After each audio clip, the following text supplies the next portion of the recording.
안녕하세요. 북신의 서재입니다. 누구에게든 집은 그저 보통 명사가 아닙니다. 낡고 오래된 집이든 크고 멋진 집이든 인생이 머문 집은 자신의 기억을 오롯이 간직한 삶의 실체입니다. 저마다 소중한 추억이 어린 집은 그저 벽돌이나 시멘트로 이루어진 구조물일 수 없습니다. 그래서 집은 한 사람 생의 궤적이자 어쩌면 그 사람이기도 합니다. 파리와 서울을 오가며 기억을 주제로 독창적인 건축 철학을 선보여왔던 건축가 백희성은 2024년 건축이 주제인 소설을 발표했습니다. 파리에서 활동하던 당시 당신의 집 속에 담긴 이야기를 듣고 싶습니다. 라는 그의 기획에 참여한 이들의 인터뷰에 8년여의 자료 조사와 집필 기간이 더해져 탄생한 이야기가 빛이 이끄는 곳으로 라는 작품입니다. 직업으로서의 건축가에 얽매이는 것을 거부하는 백희성은 무엇이 되기 위해서가 아닌 무엇을 하기 위해 사는 사람입니다. 현대건축 설계를 전공하고 한국 전통건축으로 석사를 마친 후 파리로 유학을 떠나 세계적인 건축가 사무소에서 일도 했지만 그는 건축가라는 직업에 자신을 가두지 않았습니다.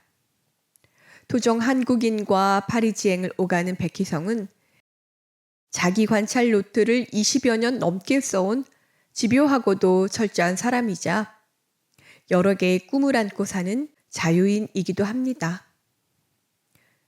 오랜 시간 수많은 파리의 저택에 발길이 닿았고 그곳에 살았던 이들의 이야기에 건축가의 상상력을 덧입힌 팩션, 빛이 이끄는 곳으로는 건축가의 직업적 모순을 문학으로 넘어서고자 한 그의 시도로 읽힙니다. 건축가는 집을 만드는 사람이지만 완성된 후에는 집 주인에게 모든 것을 넘겨야 하기에 건축가의 이상보다 건축주 뜻이 먼저입니다. 도입부에서 건축가 르미에르가 남의 건축물이 아닌 나를 위한 건축을 하고 싶어 파리에서 자신이 고쳐서 살 집을 찾는 열망은 모든 건축가의 소망일 듯합니다. 이 작품은 신진 건축가 르미에르가 파리 시태섬안의 유서 깊은 저택을 헐값에 살 수 있는 기회를 얻는 것으로 시작됩니다. 집주인 피터는 건축가였던 아버지가 중세 수도원을 개축해 만든 루체르의 요양병원에서 삶의 마지막을 보내는 중이며 그로부터 의문의 편지를 받은 르미에르는 건축가적 호기심에 이끌려 4월 15일의 비밀이라 이름 붙은 요양병원으로 향합니다. 르미에르의 시선에 따라 묘사되는 건축물에 대한 세밀한 접근은 이 소설이 지닌 각별한 매력입니다. 아버지 프랑스와 왈처 이름을 딴 요양원은 중세 석조 공간 기반의 근대식 철골과 유리로 마감된 것으로 외관에서부터 르미에르를 사로잡았습니다. 웅장한 문을 열자마자 드러나는 실내는 안에 있으면서도 마치 자연 속에 있는 듯 착각을 불러오고 폐허가 된 수도원의 상처를 그대로 보존하면서도 적절한 재료와 방식으로 건축의 기능과 신미성을 살렸습니다. 어딘가 홀린 듯 그곳에 머문 르미에르는 건축가로서 두 가지 질문에 답해야 했습니다.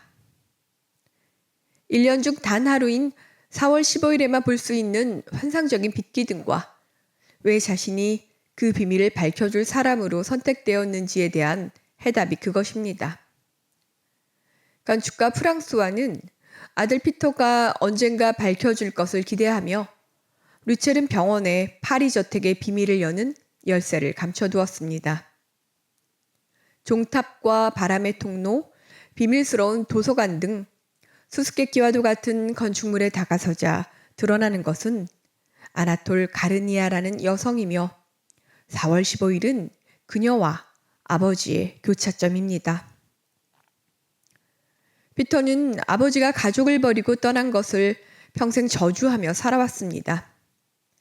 하지만 르미에르에 의해 양부 프랑스와 왈처가 자신을 지켜주기 위해 집을 떠나야 했던 진실이 밝혀집니다. 그리고 4월 15일을 공통분모로 하는 아버지와 아나톨의 일기는 파리 저택으로 이어집니다. 전쟁과 화재로 모든 것을 잃고 한때 자신의 집이었던 곳에서 가정부로 삶을 이어가는 아나톨에게 인간적 연민을 느낀 프랑스와는 남편과 자식을 잃고 눈마저 멀어버린 그녀를 위해 행복했던 시절의 가족들을 떠올리게 하는 집으로 변모시킵니다. 프랑스와가 개축한 집은 아나톨을 위한 영혼의 건축이자 생명력 있는 공간으로 다시 살아납니다. 화재로 앞을 보지 못하는 그녀는 촉감과 냄새로 지난 시절로 돌아갈 수 있었습니다. 이전까지 프랑스와 건축이 그저 돈을 벌기 위한 수단이었다면 그녀를 위한 공사를 통해 프랑스와는 누군가의 삶을 위무하고 기억을 지켜주는 안식처로서의 집에 눈을 뜹니다. 그리고 그가 아나톨의 기억을 불러오는 방식은 자연입니다. 아나톨 가르니아 가족으로부터 시작된 그 집은 건축가 아버지를 거쳐 피터, 그리고 오늘의 르미에르로 이어지는 세월 속에 수많은 이들의 삶을 간직한 기억의 저장소가 되었습니다. 건축이 기억을 공관화하는 작업이라면 문학은 기억을 활자화하는 작업이라 말하는 건축가 백희성에게 소설과 건축은 같은 것인지 모릅니다. 건축과 문학의 절묘한 결합인 빛이 이끄는 곳으로는 다른 시간 속 다른 사람들의 기억과 추억이 이어져 한편의 역사가 되는 감동을 독자에게 선사합니다. 그리고 이야기는 사랑이라는 주제를 향해 치닫습니다. 건축가 피터 왈초는 연민해온 여인과 가슴으로 낳은 아이 피터에게 집이 아닌 사랑을 남겼습니다. 집은 그저 돈으로 치부될 수 없다. 몇 억짜리, 몇 평짜리 집으로 말하기에는 그 안에 담긴 사람들의 기억과 추억이 너무나 강렬하다. 라는 문장은 지금의 우리 삶을 되돌아보게 합니다. 집의 개성이나 고유성보다 환금성과 투자 대상으로 먼저 여겨지는 우리의 아파트 공화국 현실이 떠오르기 때문입니다. 또한 사물의 영혼을 담는 방법으로 바니시칠이 마르기 전에 소중한 것을 놓아두면 책상이 평생 기억해준다는 에피소드는 물질 만능에 도취돼 소중한 무언가를 잃고도 무엇을 잃은지 모른 채 살아가는 우리의 부박한 영혼을 반성케 합니다. 이 소설을 읽고 나면 집과 건축에 대해 다시금 생각해 보게 됩니다. 좋은 집은 멋지고 화려한 하우스로서의 그것보다 사랑과 추억 가득한 홈의 역할이 먼저입니다.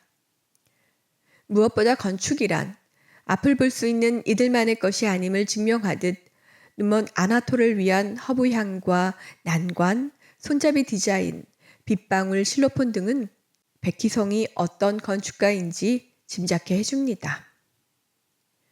자연의 모습으로 아나톨을 위로하는 아름다운 건축가 프랑스와나 건물의 비밀스레 감추어진 사랑의 흔적을 찾아준 르미에르 역시 백희성이 지향하는 건축가 모습일 터입니다. 이 소설을 쓰게 된 계기가 실린 마지막 장에서 저자는 그때 나는 비로소 사람의 추억과 사랑이 담기고 흔적이 남는 것이 바로 집이라는 사실을 깨달았다 라고 고백했습니다. 무엇보다 이 소설은 건축가인 그에게 집의 기억과 이야기를 전해준 분들에게 바치는 마음의 표시이기도 합니다. 그분들의 소중한 기억을 오직 그들만이 알 수 있는 표식으로 심어놓은 백희성은 사려 깊은 건축가가 맞습니다. 이제 놀라운 상상력을 지닌 그의 건축물을 만나러 가고 싶습니다. 감사합니다.